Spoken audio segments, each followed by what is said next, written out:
قرآن کریم میں یہ سورۃ الفاتحہ کے مکمل الفاظ جو ہیں وہ 7,500 مرتبہ آئے ہیں۔ یعنی اگر ہم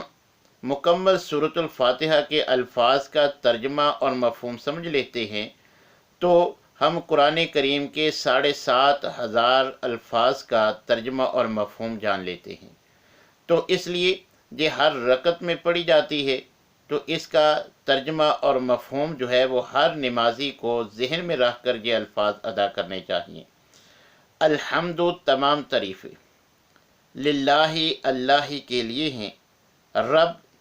جو رب ہے پالنے والا ہے، العالمین تمام جہانوں کا، الرحمن بہت مہربان، الرحیم نہایت رحم کرنے والا ہے،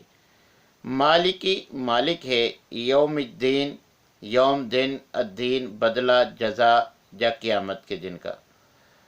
الحمدللہ رب العالمین تمام تعریفیں اس اللہ کے لیے ہیں جو تمام جہانوں کو پالنے والا ہے، الرحمن الرحیم جو بڑا مہربان اور نہایت رحم کرنے والا ہے،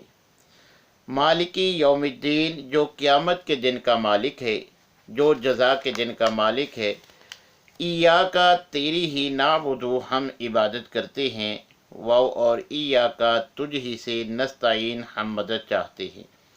اہدنا دکھا ہمیں الصراط راستہ المستقیم سیدھا، ایاکا نعبدو و ایاکا نستعین اے اللہ ہم تیری ہی عبادت کرتے ہیں اور تجھ ہی سے مدد چاہتے ہیں، مدد مانگتے ہیں، اہدنا الصراط المستقیم اے اللہ تو ہمیں سیدھا راستہ دکھا، صراط الذین راستہ ان لوگوں کا انعمتا جن پر تو نے انعام کیا، علیہم ان پر، غیر نہ کہ المغضوب جن پر غضب کیا، علیہم ان پر، ولا اور نہ الضالین جو گمراہ ہوئی، صراط الذین انعمت علیہم اے اللہ ہمیں وہ سیدھا راستہ دکھا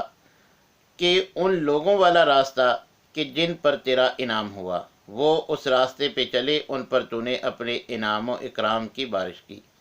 انعام یافتہ لوگ کون ہیں؟ اللہ تبارک و تعالیٰ نے خود ہی قرآن میں وضاحت فرما دی ہے کہ انعم اللہ علیہم من النبیین والصدیقین والشہداء، وہ انبیاء، صالحین، شہداء، صدیقین، صحابہ، تابعین، تبع تابعین ہیں۔ تو نماز میں ہم اللہ سے یہ دعا مانگتے ہیں کہ اللہ ہمیں صراط مستقیم پہ چلا، ان لوگوں کے راستے پہ چلا جو انعام یافتہ ہیں، ہمیں انہی کے راستے پہ، انہی کے نقش قدم پہ چلنے کی توفیق عنایت فرما، غیر المغضوب علیہم اے اللہ ہمیں ان لوگوں کے راستے پہ نہ چلا جن پر تیرا غضب ہوا،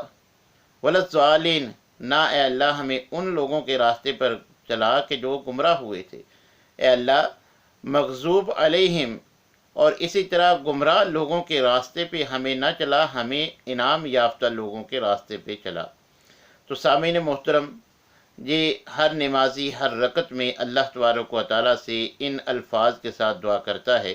اگر اس کا ترجمہ اور مفہوم ہمارے ذہن میں ہو کہ ہم اللہ سے کیا سوال کرتے ہیں تو اس کا فائدہ یہ ہوگا کہ انسان اپنے عملی زندگی میں بھی جو اللہ سے مانگتا ہے اس پر چلنے کی کوشش بھی کرے گا۔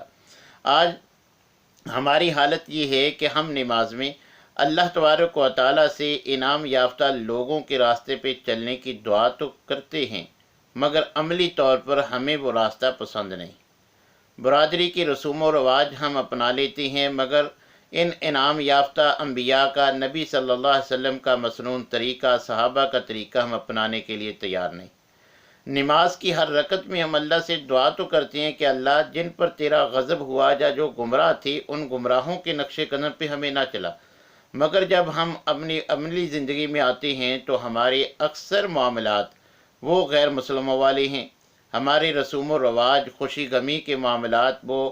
عیسائیوں، یہودیوں، ہندوؤں، مجوسیوں والے ہیں۔